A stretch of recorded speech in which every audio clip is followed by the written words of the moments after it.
নমস্কাৰ মোৰ মৰমৰ ইউটিউব পৰিয়ালটিক পুনৰ মোৰ চেনেললৈ স্বাগতম জনাইছোঁ। আশা কৰিছোঁ সকলো ভালে কুশলে আছে। আজি আপোনালোকৰ মাজত ঘৰতে পেকেট গাখীৰৰ সৈতে কেনেকৈ পনীৰ বনায় তাৰে ৰেচিপি শ্বেয়াৰ কৰিম।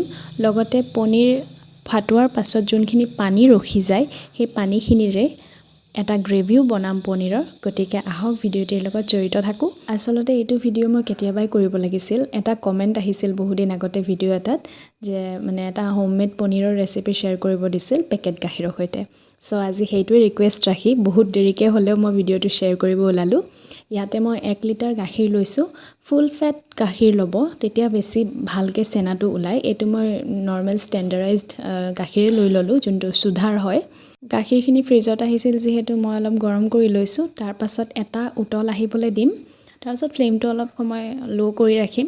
ইয়াতে মই ভিনেগাৰ আৰু পানীৰ মিক্সচাৰ ব্যৱহাৰ কৰিছোঁ। আপোনালোকে ইচ্ছা কৰিলে নেমু টেঙা লৈ ল'ব পাৰে। ইয়াতে ভিনেগাৰ লৈছোঁ 2 টেবুল স্পুনৰ ওচৰে পাঁজৰে আৰু পানীও সমানে লৈ লৈছোঁ।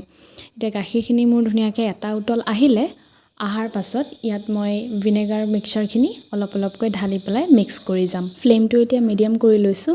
লৈ পেলাই এনেকৈ কণ্টিনিউৱাছলি চামুচ পাতেৰে চলাই আছোঁ। ভিনেগাৰৰ গোটেইখিনি মিক্সচাৰ দিয়া হৈ গৈছে। এতিয়া দেখিবলৈ পাব লাহেকৈ ধুনীয়াকৈ গাখীৰখিনি ফাটি চেনাখিনি ছেপাৰেট হৈ গৈছে।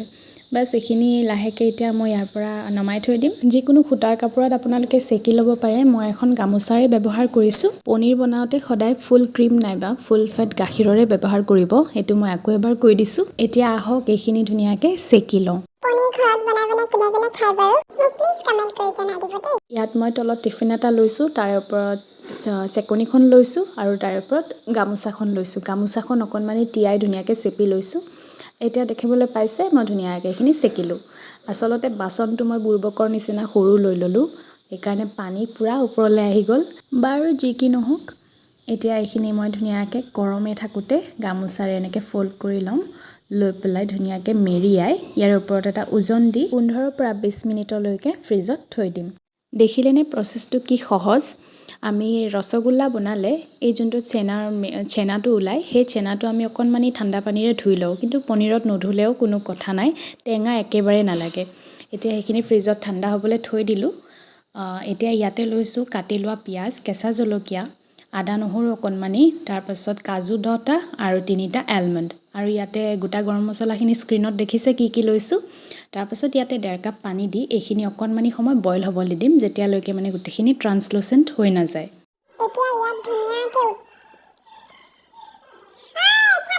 ক্ষমা কৰিব দেই, বেকগ্ৰাউণ্ডত ভাইটিহঁতে চিঞৰি আছিল, সেইকাৰণে মই অলপমান মাজতে কমেডি কৰি দিলোঁ।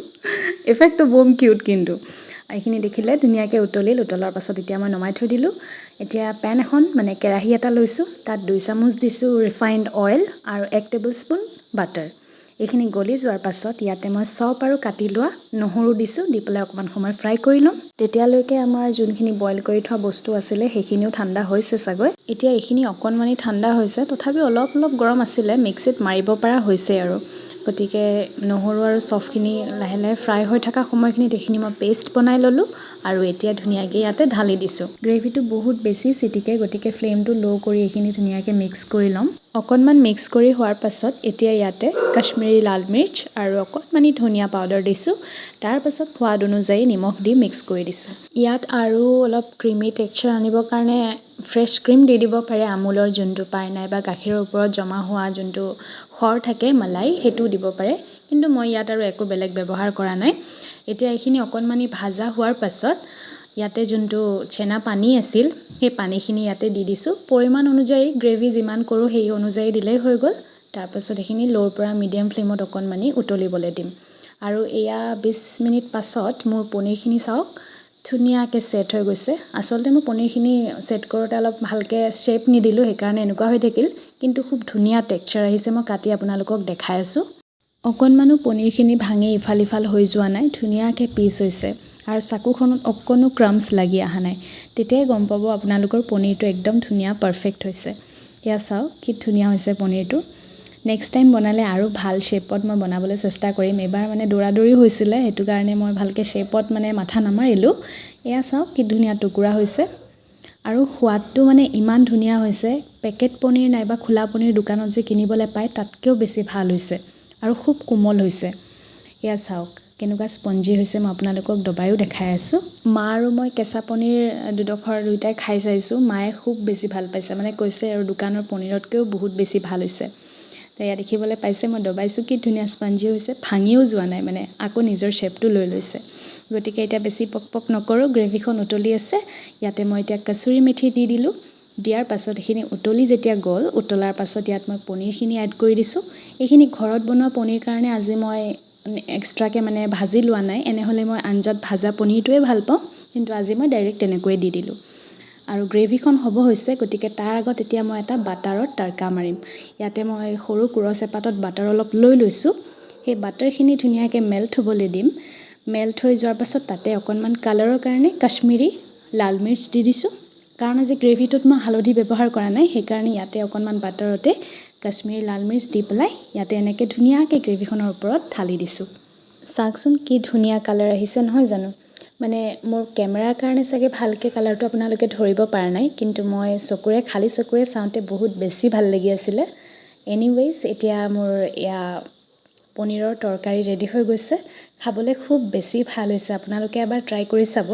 যদি চেনাৰ পনীৰ গ্ৰেভি আপোনালোকে বনাব নিবিচাৰে, তেন্তে অকল পনীৰটোৱে বনাই চাওক, খুব সহজ। মাত্ৰ লাগে আপোনালোকক 1-1.5 লিটাৰ গাখীৰ, অকণমানি নেমু ৰস নাইবা ভিনেগাৰ, বাছ। তাৰপিছত আপোনালোকে পনীৰ বনাই থাকক। মই পনীৰখিনি গৰম ভাত আৰু লুচি বনোৱা আছিলে, লুচিৰে এনজয় কৰিলোঁ। আপোনালোকে গৰম ভাত, ৰুটি, পৰঠা যিহৰ লগত ট্ৰাই কৰিব বিচাৰে কৰিব পাৰে। আই চুৱেৰ, মই আৰু বাহিৰৰ পৰা কেতিয়াও পনীৰ নিকিনো, ইমান টেষ্টি হৈছে। লাইক পনীৰটো আপোনালোকে এনেই নিমখ ছটিয়াই খাব পৰা হৈছে, ইমান ভাল হৈছে। আজিৰ ভিডিঅ'টি ইমানেই আছিল। কেনেকুৱা পালে কমেণ্ট কৰি নিশ্চয় জনাব। বহুত দিনৰ মূৰত মোবাইলৰ স্পেচ খালী কৰি আজি মই দীঘল এটা ভিডিঅ' ৰেকৰ্ড কৰিছোঁ, গতিকে ভাল লাগিছে। পুনৰ নতুন ভিডিঅ' এটিৰ সৈতে লগ পোৱাৰ আশাৰে আজিলৈ আহিছোঁ, ধন্যবাদ।